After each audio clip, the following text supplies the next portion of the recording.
सादर प्रणाम। सभी का हार्दिक अभिनंदन है, कक्षा में स्वागत है।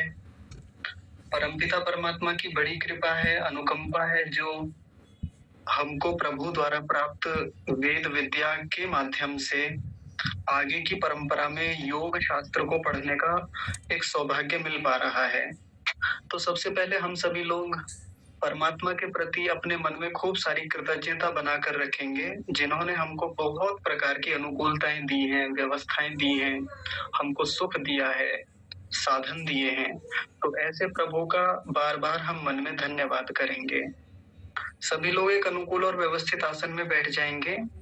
एक बार यह देख लेंगे कि यदि हमारी कोई ऐसी व्यवस्था है जिसके कारण हमारा ध्यान कक्षा से बाहर जाता है, तो हम उन सब वृत्तियों को, उन व्यवस्थाओं को, क्रियाकलापों को थोड़ी देर के लिए रोक लेंगे। अपना पूरा ध्यान, अपनी आंतरिक वृत्तियां, अपना मन, चित्त, सारा अंतःकरण प्रयास करेंगे कि इन सबको हम अपनी कक्षा में ही लगा कर रखें, जिससे कि कक्षा में चर्चा किए जाने वाला जो आज का विषय है उसको हम अच्छे से समझ पाएं। साथ ही प्रभु से कामना करेंगे कि हे प्रभु, आप हम सब पर कृपा कीजिए कि हम इस विषय को खूब अच्छे से पढ़ें, समझें, इस पर खूब चिंतन मनन करें और इसे अपने व्यवहारिक जीवन का हिस्सा भी बना पाएं। हम योग पर आरूढ़ होकर हम अपने जीवन के परम लक्ष्य को प्राप्त करें, ऐसी कृपा आप हम सब पर कीजिए। तो ऐसी उत्तम और शुद्ध भावनाओं के साथ हम सभी लोग मिलकर परम पिता परमात्मा की स्तुति, प्रार्थना और उपासना पूर्वक एक वेद मंत्र का उच्चारण करते हैं। ओम वेदाहमेतं पुरुषं महान्तं आदित्यवर्णं तमसः परस्तात् तमेव विदित्वाति मृत्युमेति नान्यः पन्था विद्यते यनाय। हे प्रभु, कार्यमिदं सफलं निर्विघ्नं सुसंपन्नं भवेत्। तो आप सभी का कक्षा में एक बार फिर से हार्दिक स्वागत है। आज हमारी योग दर्शन की यह चौथी कक्षा है। पिछली 3 कक्षाओं में हमने भूमिका देखी। भूमिका के अतिरिक्त जो प्रथम समाधि पाद है उसके पहले सूत्र को समझने का प्रयास किया और अभी पहला सूत्र चल ही रहा है। सूत्र का नाम है अथ योगानुशासनम। अब योग का जो शास्त्र है, जो अनुशासन है, उसको आरंभ किया जाता है, उसको हम आगे बढ़ा रहे हैं। तो उसके अंतर्गत हमने कुछ व्यास भाष्य देखा था। महर्षि व्यास जी ने इस योग दर्शन के पहले सूत्र को खोला है, जिसमें उन्होंने अथ शब्द का अर्थ बताया, उन्होंने योग का अर्थ बताया। योग किसको कहते हैं? योग किसे कहते हैं? समाधि को कहते हैं। फिर खोला समाधि किसको कहते हैं, तो समाधि के बारे में कह रहे हैं सच सार्वभौमश्चित्तस्य धर्मः। ये जो समाधि होता है ये चित्त की एक विशेषता है, चित्त का एक धर्म है। धर्म का मतलब होता है विशेषता, और धर्म हमेशा धर्मी में होता है। तो समाधि तो हो गया धर्म, और ये जो चित्त हो गया ये क्या हुआ? ये हो गया धर्मी। ठीक है जी। जैसे शीतलता हो गया धर्म और जल हो गया धर्मी। जैसे हम कहते हैं ना कि ये जो शीतलता होती है ये जल की विशेषता होती है, तो शीतलता को क्या कहेंगे? धर्म कहेंगे। और जल क्या हो जाएगा? जल हो जाएगा धर्मी। वैसे ही ये जो समाधि होती है ना, ये भी धर्म है। किसका? चित्त का। और चित्त यहाँ पर धर्मी कहलाएगा, जो धर्म को धारण करता है। तो फिर उसके आगे हमने देखा था कि ये जो चित्त है, क्षमा कीजिए, ये जो समाधि है चित्त की सभी भूमियों में रहने वाला धर्म है। तो फिर ये भूमियां क्या हैं? तो भूमियां हमने देखी थी क्षिप्त, मूढ़, विक्षिप्त, एकाग्र और निरुद्ध। ये 5 प्रकार की भूमियां होती हैं। उसमें फिर आगे एक बात और देखी थी, तत्र विक्षिप्ते चेतसी विक्षेपोपसर्जनी भूतः समाधि न योग पक्षे वर्तते। कि इनमें जो 5 प्रकार की जो ये भूमियां होती हैं, इनमें जो विक्षेप नाम की भूमि होती है या विक्षिप्त नाम की जो भूमि होती है, उसमें विक्षेप आते रहते हैं, बीच बीच में टूटती रहती है, चीजें बिगड़ती रहती हैं उसमें, इसलिए उसको योग पक्ष में नहीं लेते हैं। योग पक्षे न वर्तते, उसको योग पक्ष में काउंट नहीं किया जाता। योग पक्ष में नहीं लेंगे उसको। तो इसका मतलब सीधा सा क्या हुआ, जब उसको योग पक्ष में नहीं लेंगे तो उससे जो नीचे वाली समाधियां हैं, उससे जो कमजोर समाधियां हैं, वो भी नहीं ली जाएंगी। एक और उदाहरण से आज इस बात को थोड़ा और क्लियर करते हैं, थोड़ी स्पष्टता देखते हैं इसमें, ध्यान से समझिएगा। जैसे हम विद्यालय में परीक्षा देने जाते हैं तो वहां पर एक नियम होता है, हर विद्यालय का अपना अपना एक नियम है। तो वहां अध्यापक एक बात कहते हैं बच्चों से कि यदि आप 33% अंक ले आएंगे तो आप पास हो जाएंगे। बस इतना कहा है कि यदि आप कम से कम मिनिमम 33% मार्क्स लेके आएंगे तो आप पास हो जाएंगे। इतना कहने से बहुत सारी बातें समझ में आ जाती हैं। क्या बात समझ में आती है? तो देखिए ये बात समझ में आती है, यदि किसी के 32% अंक आए हैं ना, क्या माना जाएगा? फेल माना जाएगा, अनुत्तीर्ण कर देंगे उसको। 31% वाले को भी क्या कह देंगे? अनुत्तीर्ण। 30 वाले को, 29 वाले को, और 1% तक चले जाइए, या किसी के 0% अंक आए तब भी उनको क्या कहा जाएगा? फेल माना जाएगा। लेकिन ये बात यहाँ कही थोड़ी थी कि 31% वाले भी फेल माने जाएंगे, 30% वाले भी फेल माने जाएंगे। ये बात हमने अर्थापत्ति से जान ली, अपना विवेक लगा के, बुद्धि लगा के। हमको तो बस इतना बताया गया कि 33% वाले फेल हैं, इसके ऊपर वाले पास माने जाएंगे। ऐसे ही यहाँ जो हम ये भूमियां देख रहे हैं, इसके बारे में ऋषि ने एक बात बता दी बस। उन्होंने कहा कि विक्षिप्त नाम की जो अवस्था होती है ना, ये विक्षेप आते रहते हैं, इसलिए इसको योग पक्ष में नहीं लेते। समाधि तो होती है इसमें, लेकिन इसको योग नहीं कहेंगे। तो सीधी सी बात क्या निकल के आई कि इससे नीचे वाली जो समाधियां होती हैं, क्षिप्त और मूढ़, इससे कमजोर समाधियां होती हैं, नीचे वाली होती हैं। तो इसको भी योग पक्ष में नहीं लेंगे। ठीक है जी। तो फिर योग पक्ष में किसको लेंगे? ये जो ऊपर वाली समाधियां हैं, मतलब लिखी यहाँ तो बोर्ड पे तो मैंने नीचे लिख रखी है, चौथी पांचवी, लेकिन योग पक्ष में इन्हीं को लिया जाएगा।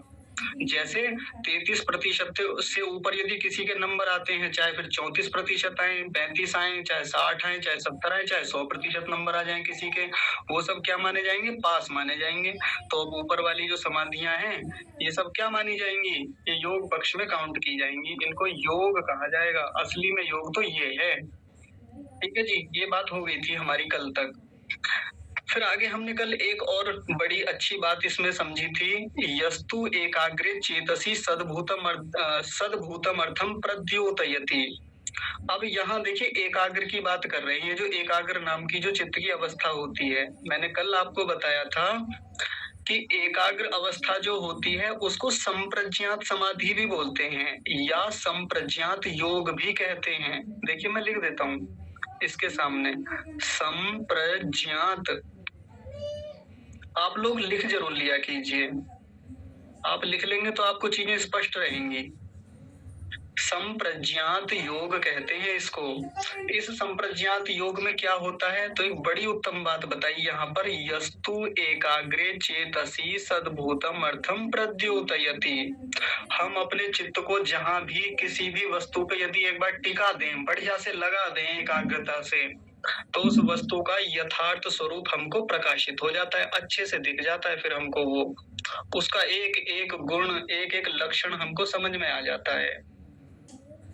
तो ये बात हमने कल देख ली थी, और भी हम बहुत सारे उदाहरणों से आगे देखते रहेंगे, क्योंकि ये बातें और आगे जाके खुलेंगी अभी अगले सूत्रों में, मैं बताता रहूंगा वो बातें।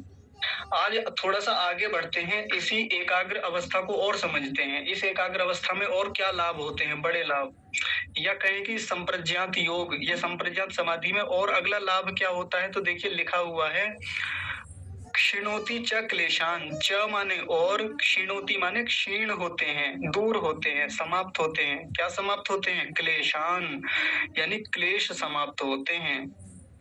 जब हम समाधि में बैठते हैं, ध्यान में बैठते हैं, और हमारे चित्त की एकाग्र अवस्था बन जाती है, एक ही विषय हमारे सामने रहता है, तो ऐसी अवस्था में पता है क्या होता है?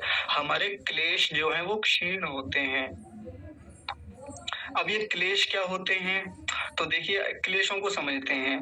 वैसे तो क्लेशों का वर्णन आगे आने वाला है, और वो दूसरे पाद में इनको विस्तार से खोला है। कौन से पाद में? दूसरे पाद में। शुरू में ही मिलेंगे। वहाँ विस्तार से इनके बारे में हम लोग बात करेंगे, लेकिन अभी चूँकि यहाँ छोटा-सा वर्णन आया है इनका, तो एक बार मोटा-मोटा देख लेते हैं। ये होते हैं क्लेश। आप अपनी स्क्रीन पर देखिए ध्यान से, इनको 5 क्लेश कहा जाता है। सबसे पहले क्लेश का नाम है अविद्या। ये लिखा हुआ है अविद्या। दूसरा है अस्मिता, तीसरा है राग, चौथा है द्वेष और पांचवा है अभिनिवेश। आपने हनुमान चालीसा सुनी होगी। हनुमान चालीसा में शुरू में ही जो दोहे बोले जाते हैं उनमें एक दोहा आता है और दोहे में एक पंक्ति है, हरहु कलेश विकार। ऐसा कहा है ना हनुमान जी से।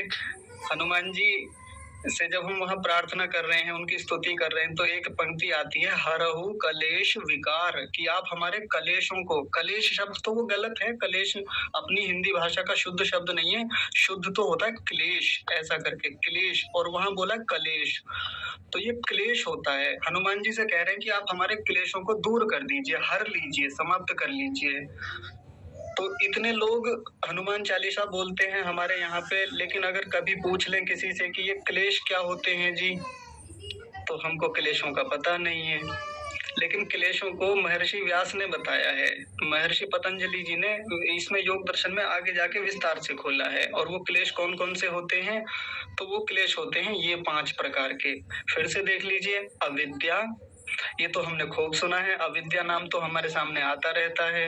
ये अस्मिता नाम बड़ा अजीब सा है, अस्मिता नाम हमने बहुत कम सुना है। राग हमने खूब सुना है, द्वेष भी सुना है, ये अभिनिवेश भी नहीं सुना। तो ये होता क्या है, एक बार बस संक्षेप में देख लेंगे, विस्तार से तो आगे समझेंगे।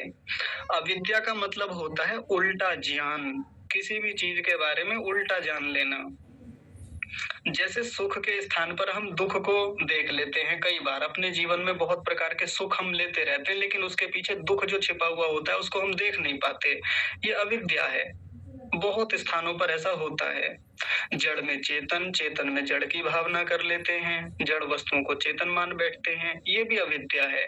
ये आगे खोलेंगे, महर्षि व्यास इसी प्रकार खोलते हैं अविद्या को। आत्मा में अनात्मा और अनात्मा में आत्मा की भावना करना अविद्या है। आप लोग ये मत सोचिएगा कि अभी हमको समझ में नहीं आ रहा अविद्या क्या होता है, तो ये वहीं विस्तार से हम देखेंगे, अभी मैं मोटा मोटा रख देता हूँ। दूसरा देखिए, अस्मिता क्या होता है। अस्मिता कहते हैं कि आत्मा जो होता है और जो चित्त होता है, इन दोनों के बीच में जब भेद नहीं कर पाता कोई आत्मा, कि मैं जो आत्मा हूँ और जो मेरा मन है, इन दोनों के बीच का भेद क्या है, इन दोनों में अंतर क्या है, मन के गुण क्या हैं, मन की अलग विशेषताएं क्या है और मुझ आत्मा की विशेषताएं क्या हैं, जब इसका भेद कोई नहीं कर पाता तो उसको कहते हैं अस्मिता। और ये बड़ा क्लेश है और बहुत खतरनाक होता है, और हम सबके भीतर होता भी है विद्यमान। इसके कारण हम लोग दुखी भी बहुत रहते हैं, अपने जीवन में बहुत परेशान होते हैं। और अविद्या तो इन सब की जननी होती है, अविद्या से ही ये सब तैयार होते हैं सारे क्लेश। और आगे देखिए, आगे एक अगला क्लेश है, उसका नाम है राग। ये तो बहुत खतरनाक है और हमारे जीवन में ये कहीं ना कहीं दिख ही जाएगा। ये सबसे ज्यादा दुखी करने वाला क्लेश है। जहां जहां भी हम जिस जिस वस्तु में भी सुख लेते हैं और बार बार उस सुख की कामना करते रहते हैं कि ये सुख मुझे फिर से मिल जाए भोगने के लिए, समझ लें कि राग है हमारा वहां पर। ये भी एक क्लेश होता है, बहुत दुखी करता है व्यक्ति को। हम जहां भी किसी व्यक्ति, वस्तु या स्थान से जुड़ते हैं तो वहां से सुख लेते ही हैं और बार बार कामना करते हैं कि ये सुख मिल जाए।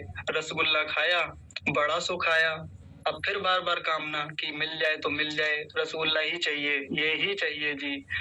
फिर कितना दुख होता है रसगुल्ला ना मिलने पर, ये वही लोग जानते हैं जिनका रसगुल्ले से राग होता है। हाँ, बहुत खतरनाक चीज है। और ये तो मैंने रसगुल्ले का उदाहरण दिया यहाँ पर, इसके अलावा आप किसी व्यक्ति को देखिए, कोई 2 लोग रिलेशन में है आपस में, एक दूसरे से बड़ा सुख लिया है, बातों का सुख लिया, या इसके अलावा किसी भी प्रकार से मिलने जुलने का, बातचीत साझा करने का एक सुख लिया, लेकिन अब वो बात मानता नहीं है हमारी, हम उसके साथ जो बात साझा करना चाहते हैं वो समझता नहीं है, राग है उस व्यक्ति से, सीधी सी बात है।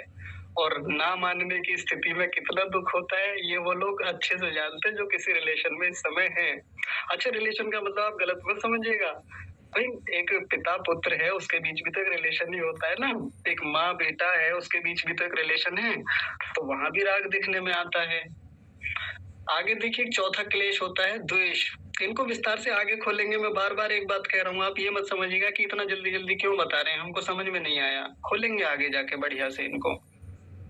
अगला चौथा क्लेश देखिए, उसका नाम है द्वेष। दुखानुशयी द्वेषः। दुख के पीछे-पीछे द्वेष चलता है। जहाँ से भी हमको इस संसार में दुख मिलता है, वहाँ से हमारा द्वेष होता ही होता है। बहुत प्रकार से हम लोगों से कुंठित रहते हैं, दुखी रहते हैं, पीड़ित रहते हैं, दुख लेते रहते हैं। बार-बार उसको दूर करने के लिए प्रयास भी होते रहते हैं। द्वेष होता है। इसके कारण भी हमारी बहुत हानि होती है। इसको भी आगे समझेंगे। एक अंतिम क्लेश है, उसका नाम है अभिनिवेश। आपके लिए नया शब्द होगा अभिनिवेश। अभिनिवेश का मतलब होता है मृत्यु से डरने वाले संस्कार। हमारे भीतर हर व्यक्ति, इस संसार का हर जीवात्मा, हर कोई मृत्यु से डरता जरूर है। भीतर उसके भय है मृत्यु के कारण। उसी क्लेश का नाम होता है अभिनिवेश। और हनुमान जी से जो कामना की गई है ना, मुख्य रूप से तो इसी के लिए कामना की गई है कि आप हमारे इन क्लेशों को दूर कर दीजिए। हरहु कलेश विकार, ये विकार हैं, उनको विकार कह रहे हैं वो मुख्य रूप से। लेकिन हनुमान जी तो दूर करेंगे नहीं। सीधी बात तो ये है, हनुमान जी कलेशों को दूर करने थोड़ी आएंगे। कलेशों को या क्लेशों को तो हमें स्वयं ही दूर करना होगा, जान करके। पहले तो इनको जानेंगे। कैसे जानेंगे? तो वो योग शास्त्र बताएगा हमको कैसे जानना है क्लेशों को, आगे दूसरे पाद में समझेंगे। फिर दूर कैसे किया जाएगा? तो देखिए, दूर ऐसे किया जाएगा, यहाँ से ये है ना, एकाग्र अवस्था में जाके, चित्त की एकाग्र अवस्था में जाएंगे हम। वहां जाके सब प्रकार की वृत्तियों को रोकेंगे। जब हमारी एकाग्र अवस्था होगी, संप्रज्ञात समाधि हमारी लगेगी। सीधी सी बात है। महर्षि व्यास कह रहे हैं कि आपके क्लेश क्या हो जाएंगे? क्षीण हो जाते हैं। इतना सुंदर समाधान बताया। तुलसीदास जी की पता नहीं क्या दृष्टि रही होगी हनुमान चालीसा में क्लेशों को दूर करने के पीछे की, ये तो खैर वो जाने अच्छे से। लेकिन महर्षि व्यास की दृष्टि ये है, वो ये समझाना चाह रहे हैं कि यदि हमें अपने क्लेशों को समाप्त करना है तो ये क्लेश कैसे समाप्त होंगे? जो सारे दुखों का कारण है, ये सारे क्लेश, जीवन में हमारे जितने दुख हैं, ये इन 5 क्लेशों के कारण आते हैं। तो ये कैसे दूर होंगे? संप्रज्ञात समाधि से, संप्रज्ञात योग से। और वो कब आती है? जब हमारा चित्त पूर्णतः एकाग्र स्थिति में होता है, मन में केवल एक विषय बना हुआ है लगातार, तब होता है ये। और ये इतना आसान काम नहीं होता। इसको लाने के लिए बहुत प्रकार के प्रयास होते हैं, कई प्रकार के साधनों की आवश्यकता होती है। वो साधन क्या है? तो वो साधन आगे इसी योग दर्शन में खोलेंगे, बढ़िया से बताएंगे कि ये संप्रज्ञात समाधि लगती कैसे है, इसके लिए कैसे प्रयास किए जाएं, वो साधन कैसे जुटाए जाएं, वो आगे बात करेंगे। तो आप लोग याद रखिएगा, अभी तक 2 लाभ हमने देख लिए हैं संप्रज्ञात समाधि के। सबसे पहला क्या है कि किसी भी वस्तु पर जब हम एकाग्र होते हैं तो उसका यथार्थ स्वरूप हमको प्रकाशित हो जाता है। वो वस्तु ठीक-ठीक हमको दिखने लगती है। उसके गुण, धर्म, विशेषताएं, लक्षण सब कुछ हमको स्पष्ट हो जाते हैं, चाहे वो संसार की कोई भी वस्तु हो। एक योगी ध्यान में बैठकर संप्रज्ञात समाधि में जाकर गहरे से गहरे विषयों को भी बड़ी बारीकी से देख लेता है। मान लीजिए उस व्यक्ति ने, किसी योगी ने,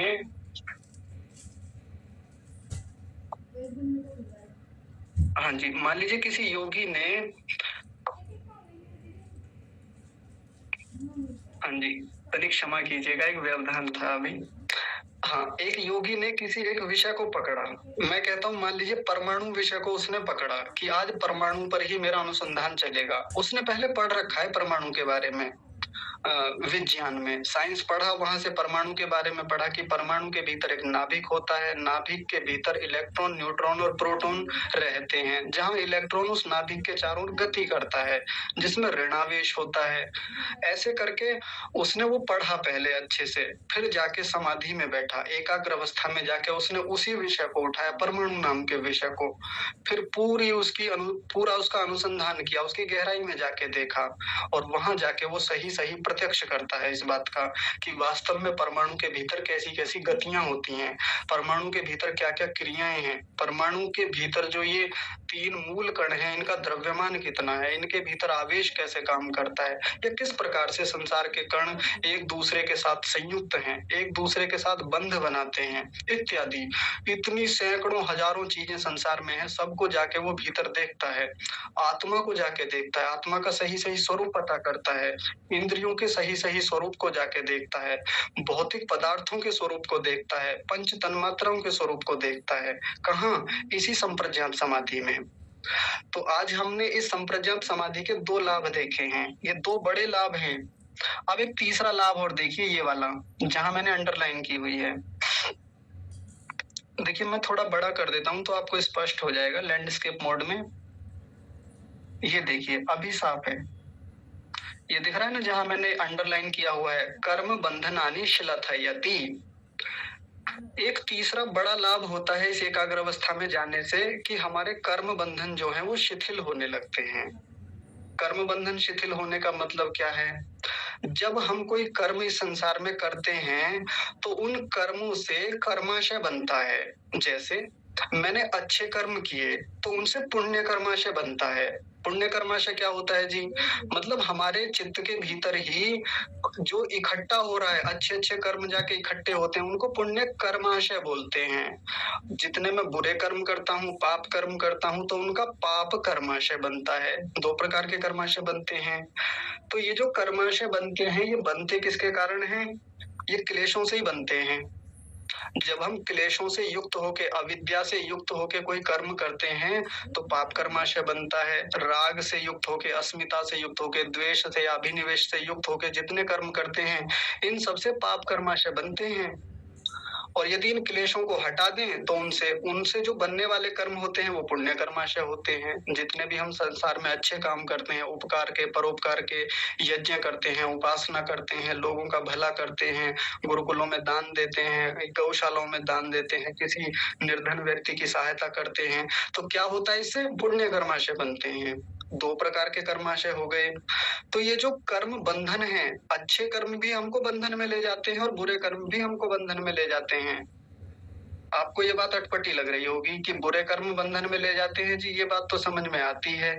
अच्छे कर्म भी बंधन में ले जाते हैं क्या? हाँ, बिल्कुल ले जाते हैं।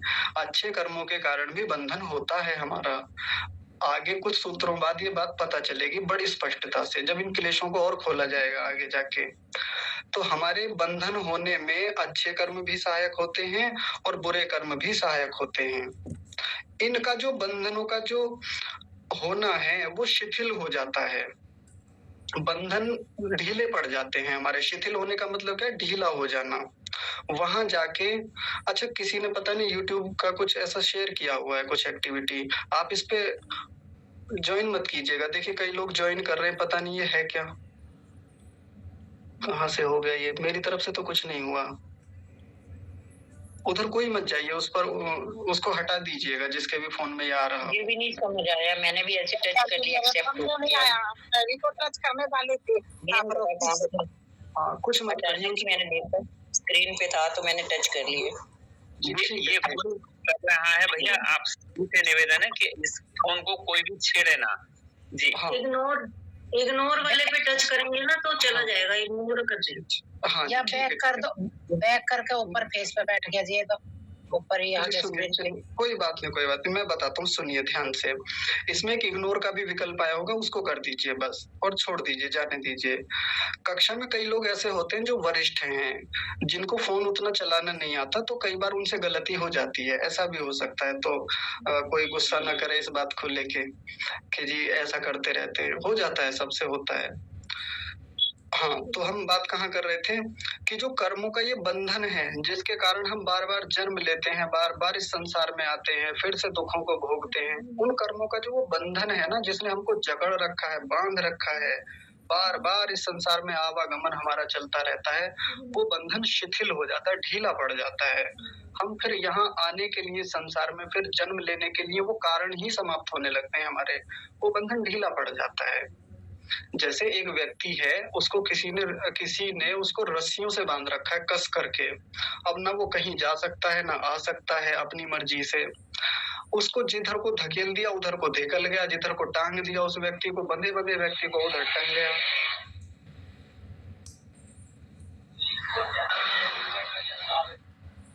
देखिए फिर वही बात हो रही है ना। कई लोगों ने तो वीडियो ऑन कर रखा है, और फिर माइक बंद कर लीजिए कृपया। अच्छा जी, उसको कैसे हटाएं? उसको फिर से लैपटॉप के ज्वाइन करें? नहीं माता जी, कुछ नहीं करना, बस आप इग्नोर करिए उसको, छोड़िए। उसमें ऊपर है टिका हुआ, हटवे नहीं कर रहा है। तो छोड़ दीजिए उसे, बना रहने दीजिए, उससे उस पर ध्यान मत दीजिए। जी धन्यवाद। हाँ जी ठीक है। प्रवाह टूटता है इन सब बातों से, थोड़ा आप भी ध्यान रखिए जो लोग माइक खोलते हैं बीच बीच में। तो कर्मों के बंधन, हाँ एक व्यक्ति की बात चल रही थी, एक व्यक्ति को बांध दिया है, जकड़ दिया है रस्सियों से। अब जिसको जिधर उसको धकेल दिया, जिधर उसको टांग दिया पकड़ के, जिधर कमरे में बंद कर दिया, उठा के पटक दिया, उधर ही चला जाता है वो व्यक्ति। हमारी भी तो वही हालत है हम लोगों की। हमको जिधर को हमने जैसे कर्म कर लिए उधर ही चले जाते हैं हम, फिर परमात्मा हमको उधर ही धकेलता रहता है। हम जैसे कर्म करेंगे फिर उसी प्रकार से हमारे बंधन होते चले जाते हैं, बार बार संसार में आते हैं, फिर चले जाते हैं, जन्म होता है, फिर मृत्यु होती है। ये क्रम बार बार चलता रहता है हमारा। लेकिन उस व्यक्ति की वो रस्सी काट दी, जिस व्यक्ति को बांध रखा था, एक बार रस्सी एक तरफ से काट दी, फिर सारा का सारा खुलता चला गया, ढीला हो गया, स्वतंत्र हो गया। वो अब स्वतंत्र होकर घूम फिर सकता है अपनी स्वतंत्रता में, स्वेच्छा से। वैसे ही जब हमारे कर्म बंधन शिथिल हो जाते हैं ना इस समाधि से, संप्रज्ञात समाधि से, तो फिर हम धीरे धीरे मुक्ति की ओर बढ़ते हैं, मुक्ति की ओर हमारा गमन होता है। और ये छोटी बात नहीं है, ये साधारण बात नहीं है।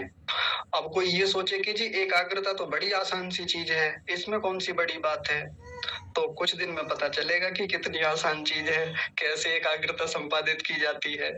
ये आप लोग एक बार, सभी लोग अपना अपना एक बार अवलोकन करिए। जितने समय से आप लोग साधना कर रहे हैं, उपासना कर रहे हैं, किसी को उपासना करते हुए 5 साल हुए होंगे, 10 साल, 11 साल, 20 साल, आप एक बार अवलोकन कीजिए कितने सालों में आपने कितनी उपलब्धियां अब तक भीतर प्राप्त की, कितनी एकाग्रता अब तक बना पाए साधना में, एकाग्र भूमि में कितने लोग जा पाए हैं अब तक, अपना अपना देखें। या कितना जाके चीजों का प्रत्यक्ष किया है भीतर। अभी इस संप्रज्ञात समाधि को आगे और खोला जाएगा, इसके 4 भेद होते हैं, इसके भी 4 प्रकारों को खोला जाएगा। बड़े लाभ होते हैं इसमें और भी, ये तो मोटे मोटे लाभ यहाँ बता रहे हैं। क्लेशों को हमने कितना दूर किया है, कर्म बंधनों को कितना शिथिल किया है। पर दुर्भाग्य की बात तो ये है, पता ही आज चल रहा है इसके बारे में। ये तो पता ही नहीं था जी कि ऐसा भी कुछ होता है साधना में, ध्यान में बैठकर ऐसे भी कुछ करना होता है। एकाग्रता की कोई इतनी ऊंची स्टेज भी होती है, एकाग्रता में जाके ऐसी भी कोई संप्रज्ञात समाधि नाम की कोई वस्तु होती है, ऐसा पता ही नहीं था। तो फिर सोचिए वो लाभ कैसे प्राप्त हो हमको, तो ऋषि बताएंगे आगे और खोलेंगे। देखिए एक अगला लाभ और है, हमने 3 लाभ देखे, चौथे की तरफ चलते हैं। क्या लिखा हुआ है? निरोधम अभिमुखम करोति, यानी ये जो संप्रज्ञात समाधि होती है, संप्रज्ञात योग जो होता है, ये एक बड़ा लाभ और देता है। क्या लाभ देता है? तो ये कह रहे हैं कि निरोधम अभिमुखम करोति, निरोध समाधि की ओर धकेलने वाला होता है, पुश करने वाला होता है, उसकी ओर बढ़ा देने वाला होता है, उसकी ओर मुख को कर देता है हमारे। उसकी ओर मुख करने का मतलब क्या है? तो जब हम एकाग्र स्थिति में होते हैं, जब हम साधना में बैठकर केवल एक विषय का लंबे समय तक चिंतन करते हैं, घंटों घंटों हमको एक ही विषय पर एकाग्रता से चिंतन करने का लंबा अभ्यास हो गया है, हमारी समाधि, संप्रज्ञात समाधि ऊंची स्थितियों वाली हो गई है, हमने बहुत सारे क्लेशों को समाप्त कर लिया है, हमने कर्म बंधनों को शिथिल कर लिया है, ढेर सारी वस्तुओं का प्रत्यक्ष कर लिया है, तब उसके बाद एक अंतिम अवस्था आती है। वो कौन सी है? जो अभी हमने चित्त की 5 भूमियों में देखी है। 5वीं भूमि कौन सी है? निरुद्ध भूमि, निरुद्ध अवस्था, चित्त की निरुद्ध अवस्था, ये अब तक की सबसे उच्चतम स्थिति है। तो ये समाधि जो होती है ना, ये संप्रज्ञात समाधि जो यहाँ चित्त में दिख रही है, जो यहाँ चित्र में दिख रही है, ये वाली, ये निरुद्ध समाधि की ओर धकेलने वाली होती है। धकेलने वाली मतलब उधर की ओर ले जाने वाली होती है। ये छोटा मोटा लाभ नहीं है। अगर कोई ये सोचे जी इसमें कौन सी बड़ी बात है, तो जीवन का सबसे बड़ा लक्ष्य तो यही है, इस निरुद्ध समाधि को प्राप्त करना। जिसकी ये निरोध समाधि हो जाए तो फिर उसके बाद कोई बहुत ज्यादा काम रह नहीं जाता किसी जीवात्मा के लिए प्राप्त करने के लिए। असली काम तो यही है कि निरोध समाधि हो जाए, एक बार निरुद्ध स्थिति में जाके परम पिता परमात्मा का साक्षात्कार हो जाए। और परमात्मा का साक्षात्कार इसी निरोध समाधि में जाके होता है। हाँ, अभी समझेंगे इस बात को भी, आगे भी खोला जाएगा। इस निरोध समाधि को बहुत विस्तार से आगे भी देखने वाले हैं हम लोग। तो देखिए कितने सारे लाभ हो गए। जी कोई कुछ कह रहे हैं क्या? हाँ जी, मोहित, निरुद्ध और निरोध तो दोनों एक ही है, निरुद्ध हाँ। और निरोध। जी जी बिल्कुल एक ही बात है। निरोध एक क्रिया है और निरुद्ध भूतकाल की क्रिया है। निरोध माने रुकना और निरुद्ध माने रुक गई, ऐसे समझ लीजिए। जैसे वर्ब होता है ना, वर्ब हम क्या वर्ब में क्या बोलते हैं? आना जाना खाना पीना रोना धोना सोना। ऐसे निरोध करना ये क्रिया हो गई। और निरुद्ध क्या हो गया? जैसे भूतकाल की क्रियाएं होती हैं, गया, चला गया, आ गया, खा लिया, पी लिया, ये हो गई भूतकाल की क्रियाएं। ऐसे निरुद्ध हो गया या निरुद्ध हो गई, रुक गई, ये हो गई भूतकाल की क्रिया। ठीक है जी, दोनों का मतलब एक ही है। तो अब आगे देखिए, हाँ आगे कहा संप्रज्ञातो योग इति आख्यायते। स माने उसको, उसको किसको? ये जो एकाग्र अवस्था है, ये जो हम एकाग्र अवस्था देख रहे थे चित्त की, उसको क्या कहते हैं? संप्रज्ञात योग। संप्रज्ञात योग इति, इति माने ऐसा, आख्यायते माने कहा जाता है, उसका ऐसा आख्यान किया जाता है, उसके बारे में ऐसा बोला जाता है। तो ये हो गई संप्रज्ञात समाधि। बहुत महत्वपूर्ण है ये समाधि। आगे देखिए, आगे एक और बड़ी महत्वपूर्ण बात बता रहे हैं अगली पंक्ति में। अगली पंक्ति को और बड़े ध्यान से समझेंगे। वो कह रहे हैं स माने वह कौन? ये जो संप्रज्ञात समाधि है इसके बारे में कह रहे हैं। च माने और, वितर्कानुगतो विचारानुगत आनंदानुगतो अस्मितानुगत इति उपरिष्टात् प्रवेदिष्यामः। देखिए बड़ी सुंदर संस्कृत है, बड़ी आसान है। फिर से समझेंगे, ध्यान से सुनेंगे।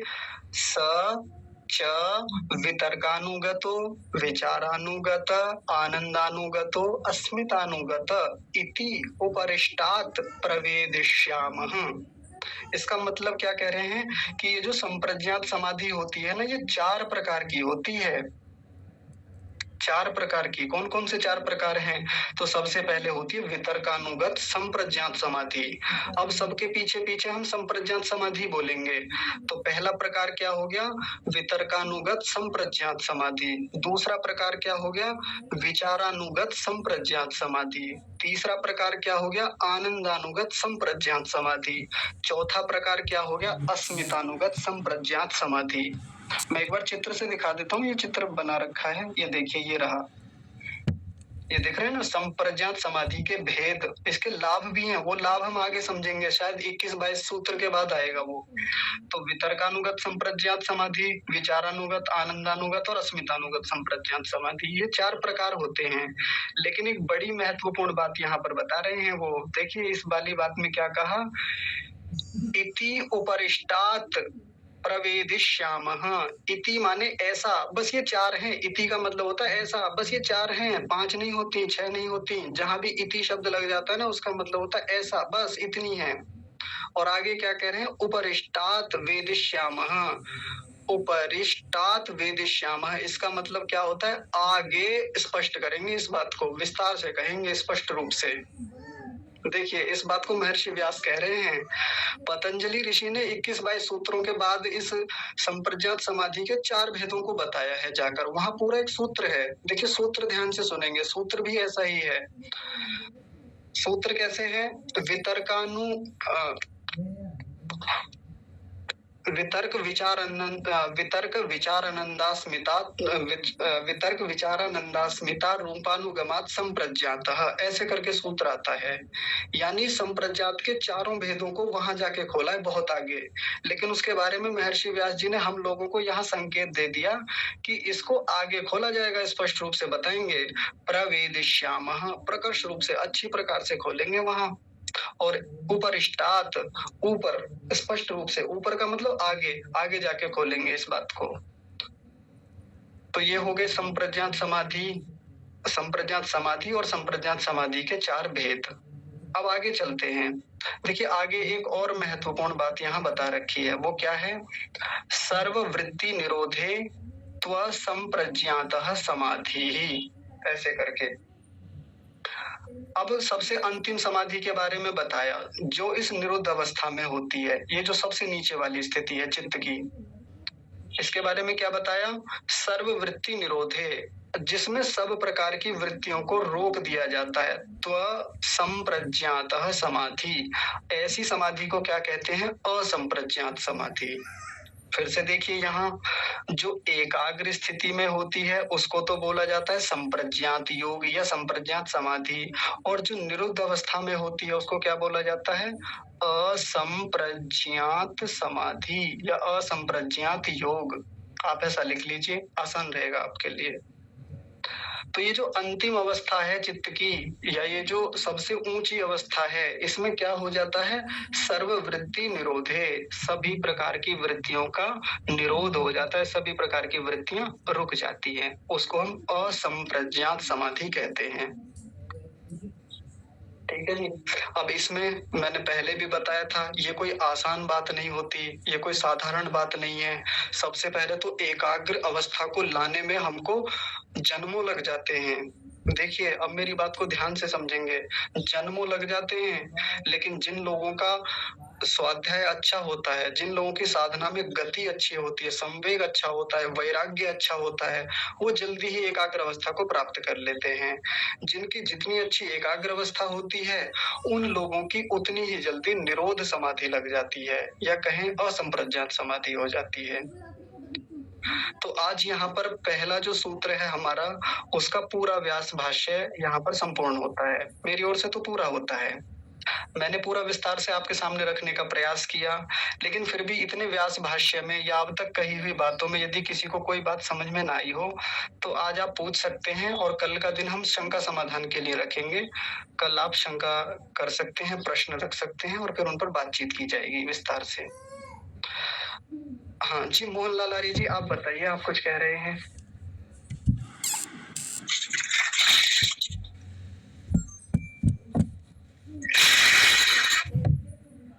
मोहनलाल आर्य जी, आपको मेरी आवाज आ रही है? जी आचार्य जी, आ रही है। हाँ जी, आपको तो आ रही है, उनको नहीं जा रही। चलिए, उनका माइक गलती से खुला हुआ है और हाथ भी गलती से खड़ा हुआ है। तो सागर जी, आप बताइए। भैया नमस्ते। थोड़ा सा वितर्कानुगत वाला थोड़ा सा बता सकते हैं आप? हाँ, बताए ना। देखिए, वो मैं नहीं बताऊंगा, वो ऋषि बता रहे हैं। वो क्या कह रहे हैं, इनको आगे खोलेंगे। खुद कहा उन्होंने, इति उपरिष्टात् प्रवेदिष्यामः, उनको आगे बताएंगे। तो जब उन्होंने कह दिया आगे बताएंगे, तो हम भी उसे आगे बताएंगे। चिंता मत कीजिए, विस्तार से बताएंगे, वो भी बताएंगे और हम भी विस्तार से बताएंगे। ठीक है, इसे थोड़ा सा संकेत कर सकते हैं कि ये किस प्रकार की है?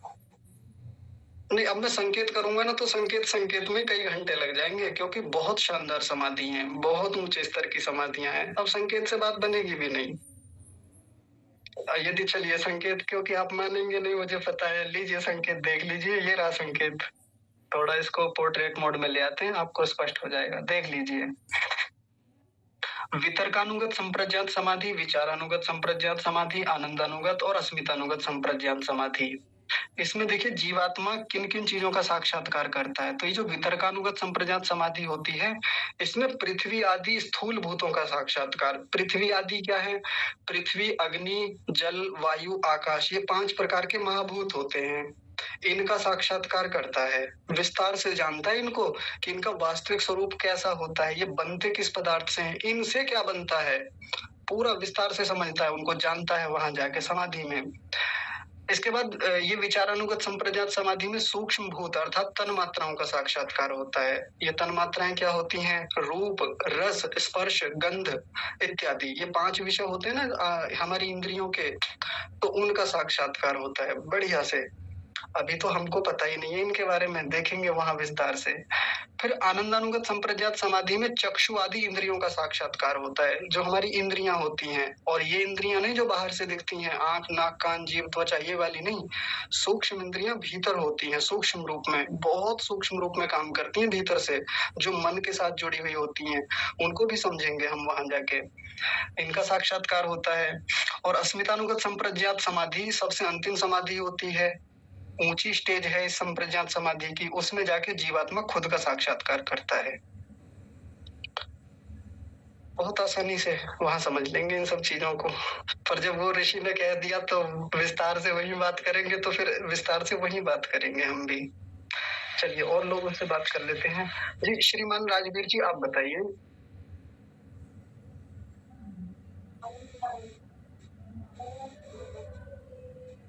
बहुत बहुत आभार आपका भैया। हाँ जी, जी श्रीमान राजवीर जी, आप बोलिए ना। सॉरी आचार्य जी, मैं बोला तो था लेकिन वो माइक खोलना भूल गया। तो पहले तो आचार्य जी नमस्ते, सादर प्रणाम आपको। और मेरा प्रश्न ये है कि जो ये वितर्क समाधि है, तो वितर्क का अर्थ क्या होता है? मैं कह रहा हूँ ना, सागर भाई को वही बात बताई थी, आगे खोलेंगे इसको वही। वितर्क अलग अलग स्थितियों में अलग अलग रूप में प्रयोग होता है। वितर्क दूसरे पाद में भी एक शब्द आएगा। जब हम यम नियमों का उल्लंघन करते हैं ना, तो यम नियमों के उल्लंघन करने को भी वितर्क कहा जाता है। एक वितर्क चलता है न्याय दर्शन में, किसी ने तर्क किया तो वहां पर एक वितर्क भी होता है कि वितर्क मत करो, कुतर्क मत करो। कुतर्क एक अलग चीज होती है, वितर्क अलग होती है। यहाँ जो संप्रज्ञात समाधि के भेद हैं, यहाँ वितर्क अलग रूप में चलता है। तो चिंता मत कीजिए, थोड़े दिन बाद बस वो आने वाला है, वही समझेंगे। इसीलिए आचार्य जी इस शब्द को लेकर शंका हो जा रही थी कि वितर्क वहां तो उल्टी सेंस में होता है, यहाँ समाधि के लिए। हाँ जी, ऐसा कई जगह हमको देखने में मिलेगा। कई शब्द ऐसे होते हैं, कहीं किसी रूप में कहीं किसी रूप में प्रयुक्त होते रहते हैं। जैसे समाधि को ले लीजिए, हमारे यहाँ समाधि पता है क्या होती है?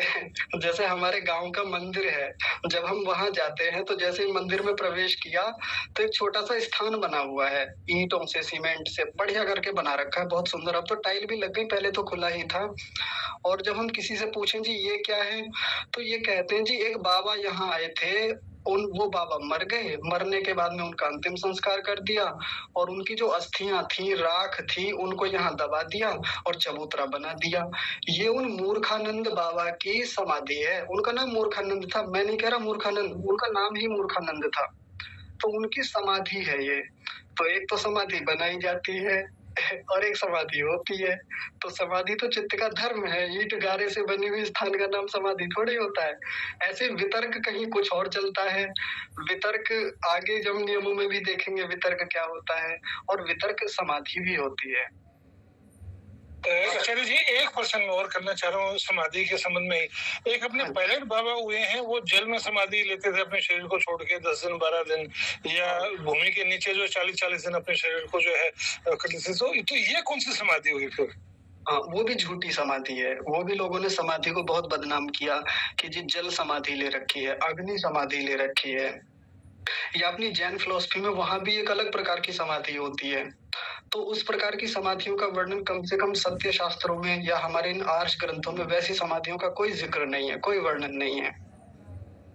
वो समाधि थोड़ी है, समाधि तो चित्त का धर्म है, चित्त की एक स्थिति विशेष है, विशेषता है, उसको कहते हैं समाधि। बस वो कुछ अभ्यास हो सकता है लोगों का, वो लोगों का तप करने का एक तरीका हो सकता है, समाधि नहीं है वो। ठीक है, धन्यवाद आचार्य जी। हाँ जी ठीक है। अंकुश जी आपने हाथ खड़ा किया हुआ है, आप बोलिए। नमस्ते आचार्य जी। नमस्ते जी। जी मैं ये पूछना चाह रहा हूँ, जैसे संप्रजात और असंप्रजात में मतलब कितना डिफरेंस होता है, और ये जो स्टेज अगली स्टेज होती है ना, मतलब इसके जाने के लिए काफी कुछ करना पड़ता है, या मतलब ये है कि जो असंप्रजात पे पहुंच गया वो जल्दी चला जाए?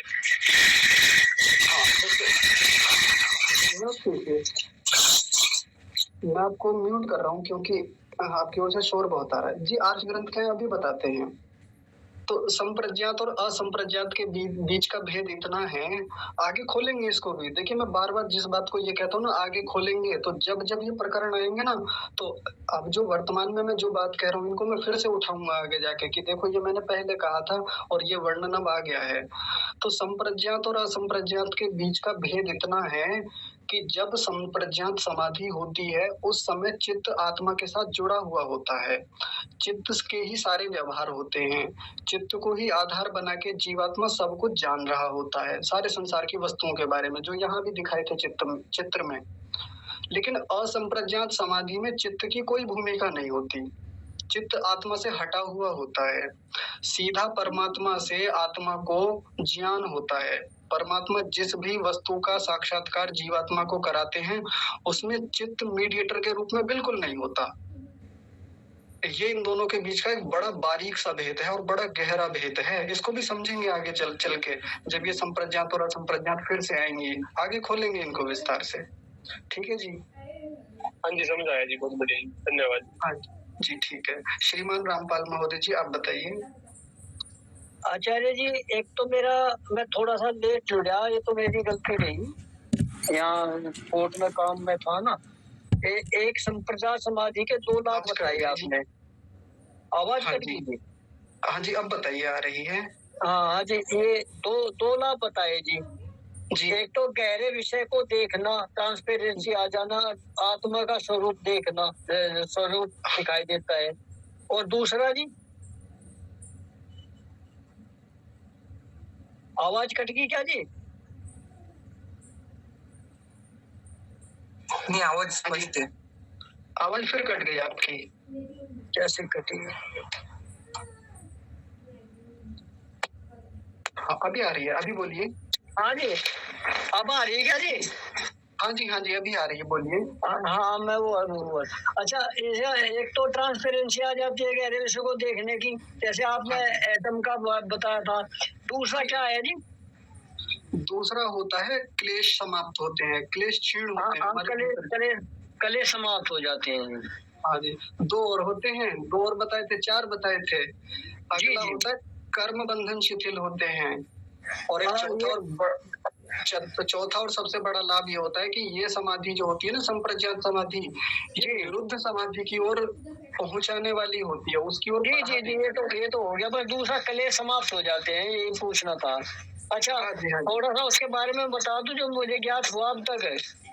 संप्रज्ञात और असंप्रज्ञात समाधि के उसमें ऐसा है।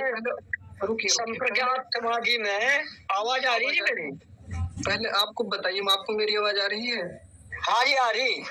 तो पहले बाकी लोगों से पूछ लेते हैं, 1-2 लोग और बचे हुए, फिर आपसे सुन लेंगे। जी जी जी। हाँ जी, ठीक है।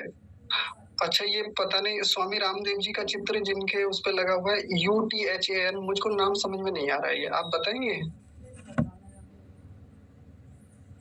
नमस्ते आचार्य जी। नमस्ते जी, आप पहले नाम बताइए क्योंकि आगे भी संबोधन करना पड़ेगा। विवेक नाम है मेरा। अच्छा, विवेक जी, ठीक है जी, ये उत्थान लिखा हुआ है। अच्छा जी, ठीक है जी। तो मैं इस अनुगत शब्द का अर्थ जानना चाह रहा था सर। अनुगत का मतलब होता है पीछे पीछे चलने वाली। अनु उपसर्ग जहाँ भी लगता है उसका मतलब ही होता है पीछे पीछे, और गत माने जाना, पीछे पीछे चलना। जैसे अनुगामिनी एक शब्द होता है, अनुगामिनी, वैसा ही अनुवर्ती एक शब्द। आपने अनुवर्ती संख्याएं सुनी होंगी ना, अनुवर्ती संख्याएं होती थी, बचपन में पढ़ते थे, कहते थे कि 1 की अनुवर्ती संख्या बताइए तो 2 होती है, 2 की अनुवर्ती संख्या 3 होती है, 3 की अनुवर्ती संख्या 4 होती है। उसके पीछे पीछे चलने वाली 3 के पीछे कौन चलती है? 4, 4 के पीछे 5 चलती है, ऐसे। तो इसका मतलब ये होता है, खोलेंगे इसको भी आगे, पूरे शब्द को ही खोला जाएगा वहां पे।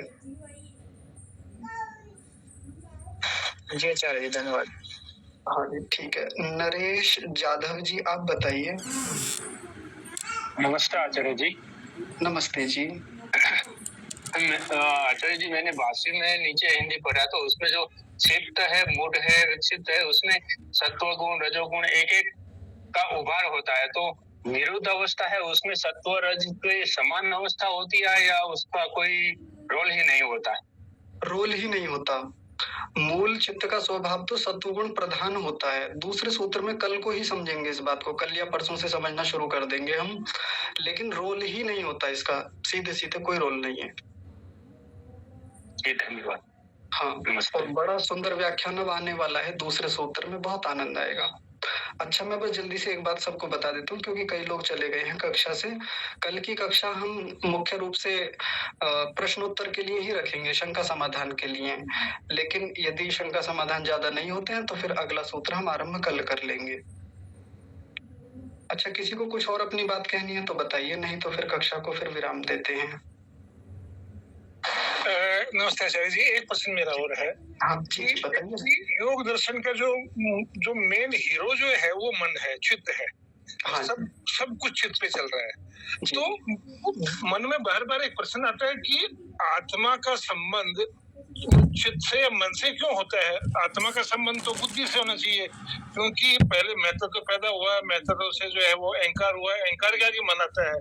तो मन इनको बाईपास करके, अहंकार को, बुद्धि को बाईपास करके वो सीधा आत्मा के कांटेक्ट में कैसे आ रहा है?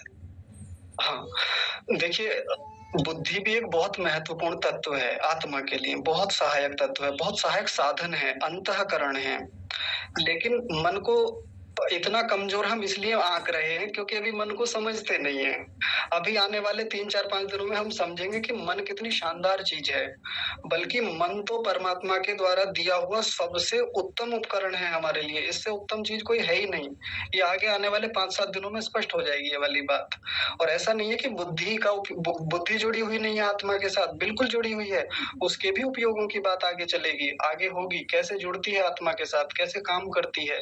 लेकिन मन की भूमिका प्रधान है। मन के साथ जुड़ाव बहुत गहरा है।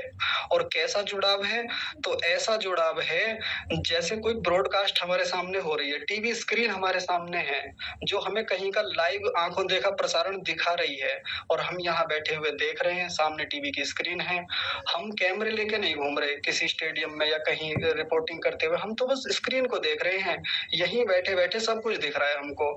आत्मा भी वैसे ही चित्त को बस ऐसे देखता रहता है। आत्मा कुछ नहीं करता, आत्मा बस चित्त को देखता रहता है। जो भी चित्र बाहर से आते हैं, जो भी वृत्तियां बाहर से आ रही हैं, इतना बड़ा रोल है इस चित्त का। अगर टीवी की स्क्रीन ही ना हो, केवल उसकी ऑडियो हो, तो हमारा काम नहीं चलेगा। जैसे पहले रेडियो चलते थे, तो रेडियो में केवल ऑडियो होता था, वॉइस होता था, उसमें विजुअल फॉर्मेट में कोई चीज नहीं होती थी, कोई वीडियो नहीं होती थी।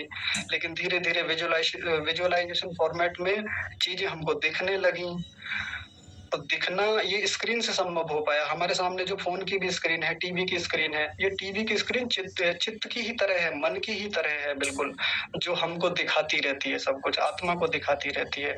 तो इसका रोल साधारण नहीं है, बहुत महत्वपूर्ण है, विशेष रोल है इसका। ठीक है जी, बहुत बहुत धन्यवाद आचार्य। हाँ जी, ठीक है। चलिए फिर कल बात करते हैं, क्योंकि फिर कक्षा लंबी हो जाएगी और फिर रिकॉर्डिंग YouTube पर जाने में थोड़ा सा बाधा होती है। कल हम शंका समाधान करेंगे। आज आचार्य जी नमस्ते।